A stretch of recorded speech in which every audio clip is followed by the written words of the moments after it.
দক্ষিণ দমদম পুরসভার কাউন্সিলর সঞ্জয় দাস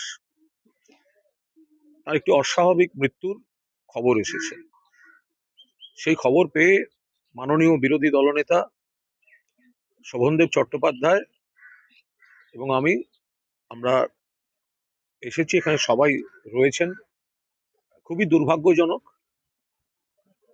এখন ময়না তদন্ত চলছে সাগর দত্ত হাসপাতালে।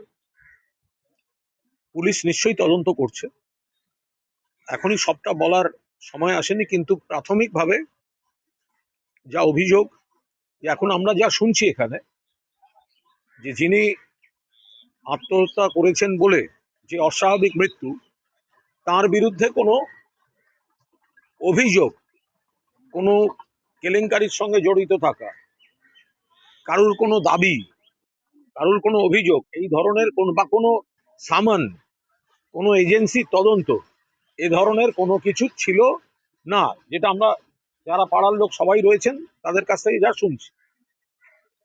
কিন্তু একটা ঘটনা ঘটেছে, যে কেউ বা কারা, এই মুহূর্তে নাম বলার পরিস্থিতি নয়, পরিবেশও নয়, নির্বাচনের পর কিছুদিন পর থেকেই তার কাছে বিপুল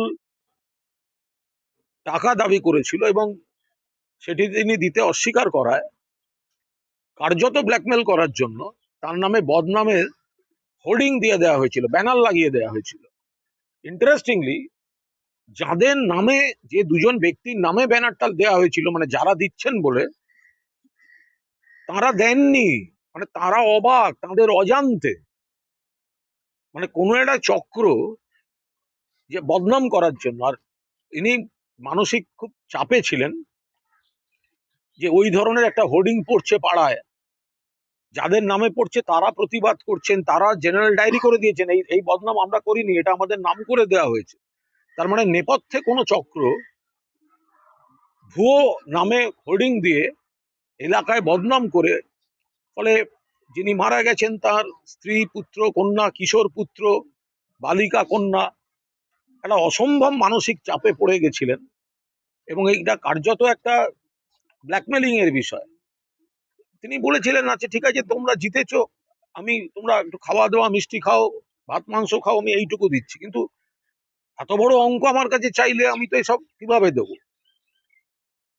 তারপরে এইগুলো শুরু হয় এবং হুমকি শুরু হয়, অমুক করে ছাড়বো, জেল খাটিয়ে ছাড়বো। উনি মানসিক খুব চাপে পড়ে যান। আবার অন্যদিকে কার বিরুদ্ধে কি আছে আমরা জানি না, কিন্তু এর বিরুদ্ধে কিন্তু কোনো তদন্ত চলছে বা কোনো অভিযোগ এই ধরনের